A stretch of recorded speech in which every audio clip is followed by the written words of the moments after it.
TCT, your family channel. Coming up on TCT today, international motivational speaker Dr. Ron Archer has been connecting with audiences around the world for decades. He's here today to tell you how you can turn the storms of your life into some of the greatest blessings. Don't go anywhere. TCT Today is up next. Now, here's your host, Tom Nova. Thank you for joining us on TCT today. I hope you're having a great day. And if you miss the program so far this week, we've been joined all week by Dr. Ron Archer. Tremendous testimony of where he's come from. And today we're going to talk about breakthrough. If you're looking for a breakthrough in your life, I know you're going to get some great advice on it today. If you need prayer on that, call 1-800-232-9855. We'll be praying for you on the program today. But Dr. Ron Archer's best-selling author, including the book What Belief Can Do, that we're making available to our viewers, business executive, consultant for the NFL, military leadership, corporate leadership, presidents, and so much more. But thank you for being back with us today. I'm terrific. How you doing, buddy? I'm doing good. I've just been so blessed to have you here this week, and I've been learning a lot. I know our viewers have been enjoying it, but you were telling me before the program that you wanted to talk about a breakthrough today, Yes. and it's something that so many people feel like they're at a point in their life where they're turning to God, they're in church, but they just can't get through some of these struggles that we all face in life. And so wanted to ask you to share with us today about getting to that breakthrough.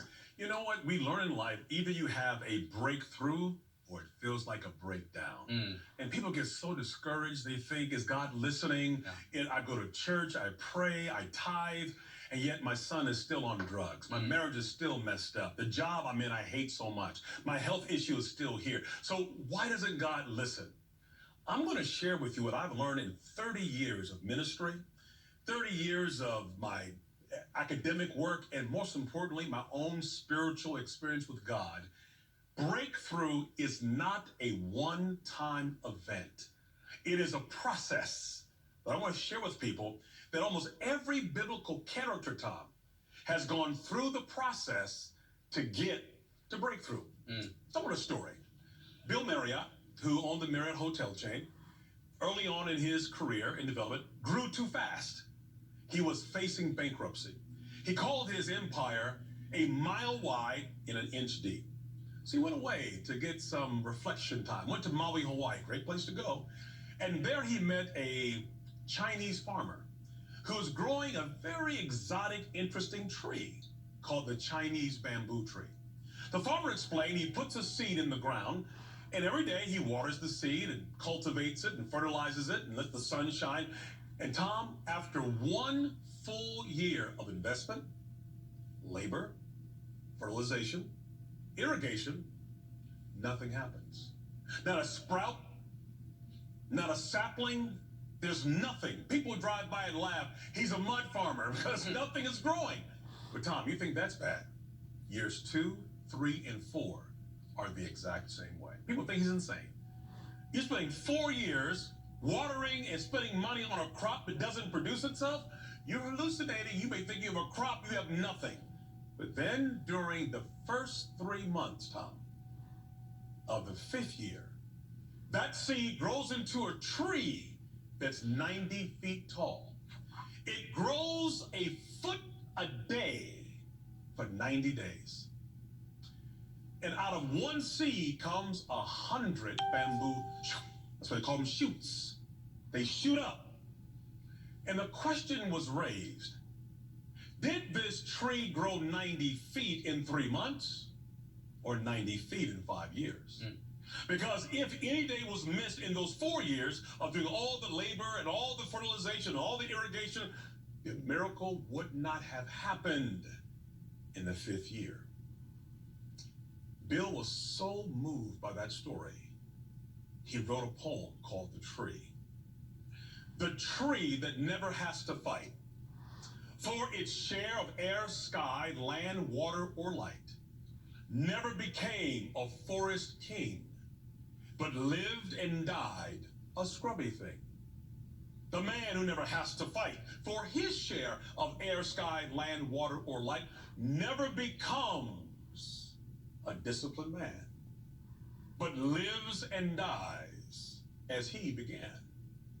Good timber does not grow with ease. The stronger the winds, Tom, the tougher the trees. So if you can't be the pine on the top of the hill, be in the shrub in the valley, but be the best shrub on the side of the reel. If you can't be a highway, be a trail. If you can't be the sun, be a star. For it's not by size you win or you fail. Just be the best of what it is that you are. That changed his whole perspective about this thing, which I call the Energizer for the Christian, VPR. That's your daily vitamins of hope. V stands for don't let go of the vision that God gave you back when some old church, they lay hands on you in church and say, I see you, a great man. Or mama prayed for you, I see you being a doctor. Whatever it is that God has revealed to you about you, don't let go, hold on. I don't care what happens. I don't care if the horse is blind, load the wagon, you're going to make it. Let's get in the rowboat, let's chase Shamu, and bring the tartar sauce with you, because we're going to have lunch today. You've got to hold on to the vision that God gave you. Secondly, you've got to be persistent. It won't happen overnight. You know how long it took Moses to become the deliverer? 80 years. 40 years being a somebody, 40 years being a nobody, and 40 years understanding what God can do with a nobody to free everybody. David got anointed at 12 to be king. He didn't become king until age 30. Joseph got the vision to be the deliverer of his family. He was 17. He went to prison. He went to a pit. It took until he was 30 before he became what God said he would become. So I want your people to understand it's a process, but you have to be persistent. True story. When I was a student body president at our local college here at Baldwin Wallace, there was a leader in our community who I loved. He had just become the mayor of Cleveland, George Voinovich. The city was in default, it was in bankruptcy, but man, this guy was bringing people together, blacks and whites and poor and rich and the corporations and the community. And I said, that's the man I want to work for. I was student body president, want to learn how to lead more effectively. I went to his office and I met his director, Dr. Carl Benuti. And I said, sir, I want to work for the mayor. He said, son, have you read the newspapers? The city's in default. We can't pay our bills. We don't have any money to pay you. I said, thank you. True story. Went back the next day. Anybody die? Anybody move? Anybody get fired? Tom, I went to this man's office 33 consecutive working days. The mayor came out. Who is this fool who won't take no for an answer? I said, I'm Ron Archer, sir. I'm student body president of Baldwin Wallace. He said, did you hear we have no money? I said, yes, sir. He said, I've been so impressed with your tenacity. I need you on my team. So what I did, we don't have money, but I went to the various foundations, raised money for you so I could pay you to be on my team. And he put me in charge of the loan executive program to bring executives to Cleveland to help the city get out of default. Persistence. And lastly, you got to be resilient. You're going to get knocked down. Life will knock you down. God wants to find out, how bad do you want it? Do you really want it? Do you really want it? Because life will challenge you. Life will test you. Life will smack you down and you will fall. But here's my lesson, what I've learned. Failure is never final. It's not the falling down. It's the staying down. When life knocks you down, land on your back, because if you can look up, then you can get up. So you better not ever give up. You've got to be resilient. True story. There was a man who was 65 years old, bankrupt with no teeth. Rough place to be, Tom. But this man had a gift. Oh, man, he could cook. And he started cooking at truck stops. He figured if truckers like my food, they'll communicate through CB. Hey, big buddy, there's some good food down here on I-91. And so he began to cook. It spread. People loved it. Truckers came with dirty hands and licking. They said, man, your food is finger licking good. You know, you do chicken right. 65 years old, bankrupt, cooking chicken. And they said, why are you at the truck stops? Go get yourself a restaurant, man. You explode. So he goes to the bank.